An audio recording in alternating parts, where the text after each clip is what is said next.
Olá, bem-vindo e bem-vinda! Como vimos na primeira parte do nosso curso, o dinheiro tem valor no tempo. Agora vamos explorar mais exemplos sobre as relações de equivalência. Nós vimos na nossa última aula a representação gráfica de um fluxo simples, que é essa situação, onde nós tínhamos uma única saída ou uma entrada hoje e uma única entrada ou saída no futuro. Vimos também que existem séries de pagamento, e essas séries são chamadas séries uniformes, porque esses pagamentos que acontecem no futuro, eles são sempre iguais. Nós podemos chamá-los de A, de amortização, ou de pagamento, que são as siglas PGTO ou PMT. Todas essas siglas que eu estou mostrando para vocês, elas são utilizadas ou em planilhas eletrônicas ou na calculadora financeira, por isso nós sempre estamos vendo esses termos aqui. Nós também temos a relação entre valor futuro e as séries de pagamentos. Então, nesse momento, nós vamos ver mais exemplos de todas essas situações e ver na prática como isso se aplica a dúvidas, questões que a gente pode ter no nosso dia a dia. Vamos lá? Bom, já mostrei para vocês que na calculadora financeira, essa parte de cima da calculadora é a que vai fornecer a maior parte das respostas que a gente precisa no nosso curso. Então eu tenho aqui um número de períodos, eu tenho a taxa, eu tenho o valor presente, eu tenho uma série de pagamentos e o valor futuro. Eu posso indicar para a calculadora, digitando os valores, quais são os parâmetros que eu tenho e depois, digitando a tecla necessária, eu vou encontrar o parâmetro que eu quero. Vamos ver a primeira relação de equivalência, que é aquela relação que a gente já viu na primeira parte do nosso curso. É a relação para achar um valor futuro dado um valor presente. Essa é a fórmula que nós vimos, lembrando que agora nós estaremos falando sempre em juros compostos, que é o padrão utilizado. E eu também posso achar um valor presente dado um valor futuro, que nada mais é do que uma aplicação dessa mesma fórmula agora aqui invertendo P e F em relação àquilo que eu quero encontrar. Representando graficamente, eu tenho essas situações aqui. Imagine que eu tenho um valor no futuro, por exemplo, olha, eu vou receber lá no futuro, daqui 12 meses, eu vou receber R$1.000. Considerando uma taxa de juros de 3%, quanto que seriam esses R$1.000 hoje? Então eu quero entender a equivalência entre um valor futuro e achar esse valor presente. Quando a gente pensa em matemática financeira, como nós já vimos, eu não posso simplesmente considerar que esses valores estão no mesmo período de tempo. Por isso eu preciso fazer essa conta que nós vimos anteriormente. Eu também posso ter um valor presente e querer saber um valor futuro. Olha, eu vou emprestar R$1.000 para você. A taxa de juros é 1% ao mês e você vai me devolver esses R$1.000 em 12 meses. Quanto que você vai ter que me devolver lá no final desses 12 meses? Então são relações entre um valor presente e um valor que está no futuro. Aqui nós temos uma aplicação com números. Eu tenho um valor presente de 1.000, uma taxa de 10% ao ano e um período de 5 anos. Então o valor futuro é igual a P, ou VP, que é 1.000, vezes 1 mais 0,1, que é a minha taxa de juros, estou tirando ela do percentual, elevado a 5, que é o meu N, ou seja, o número de períodos, que são 5 anos. Vejam que aqui tanto o N quanto a taxa de juros estão na mesma periodicidade, que são anos. Então eu preciso ter isso para poder fazer essa conta. Então a taxa de juros atua capitalizando o valor presente para se chegar ao valor futuro. Vamos fazer o inverso agora. Eu tenho um valor futuro de 1.610,51, eu tenho uma taxa de 10% e um N de 5 anos. Eu vou jogar de novo na fórmula, vejam que agora eu tenho uma divisão aqui, então eu tenho P igual a F dividido por 1 mais I elevado a N. Então eu tenho essa relação de equivalência, ou seja, R$1.000 hoje são equivalentes a 1.610. Se eu fizer essa continha aqui, vai dar 1.610.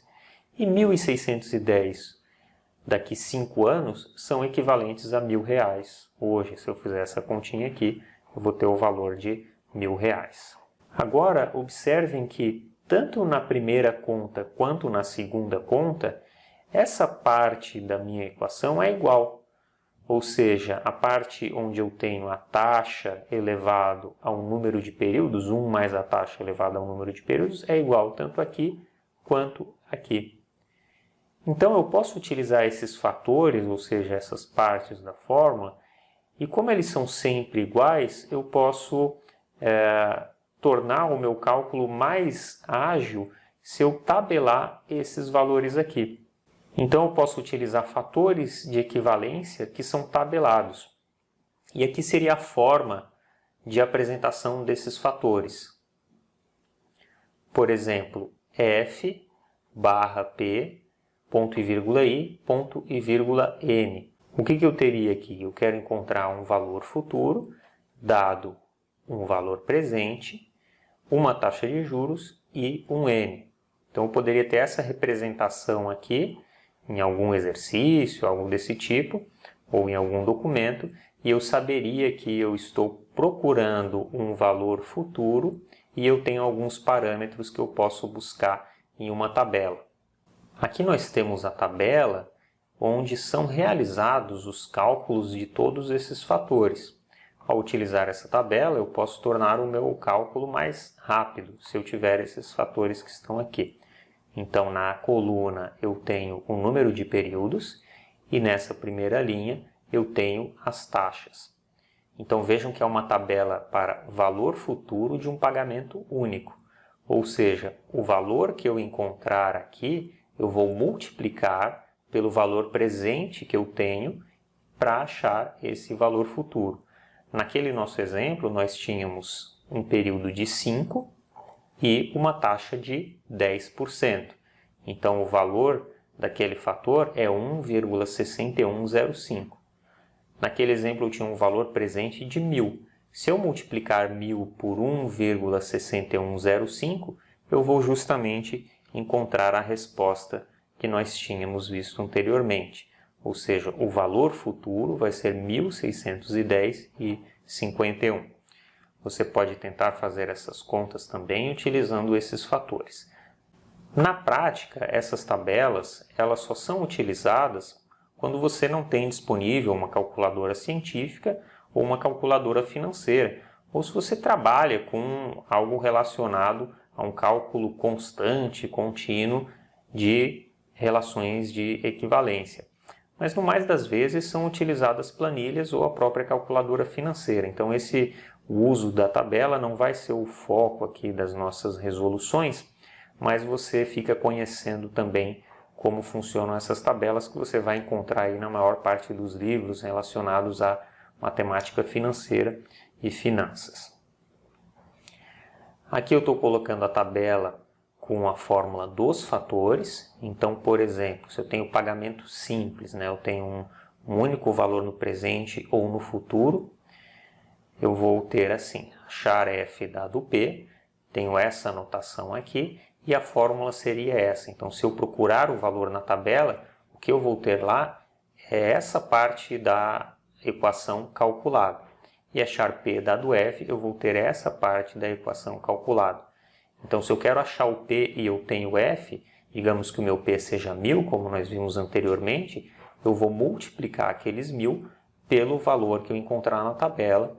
Naquele caso lá era 1,6105. Certo? Então, essa é a forma de utilizar essa notação internacional e também essa tabela de fatores. Aqui eu tenho os fatores para uma série uniforme postecipada, ou seja, aquela série que acontece no final de período e que ela é constante, por isso uniforme, são sempre os mesmos valores. Então eu quero achar um valor futuro dado uma série de pagamentos, A ou PGTO ou PMT. Aqui nós estamos utilizando essa notação do A. Okay? E essa aqui é a fórmula para encontrar esse fator de achar F dado P. Eu estou colocando aqui as outras fórmulas também, mas como eu falei, no mais das vezes você vai utilizar uma calculadora financeira, um emulador de calculadora financeira, até mesmo aquela ferramenta do Banco Central que eu mostrei para vocês, ou então uma própria planilha eletrônica, que é o mais comum, aí, mais fácil de ser utilizado. Ok? Ficamos por aqui nessa primeira aula da segunda parte do nosso curso. Desejo bons estudos para você e até a próxima aula. Tchau!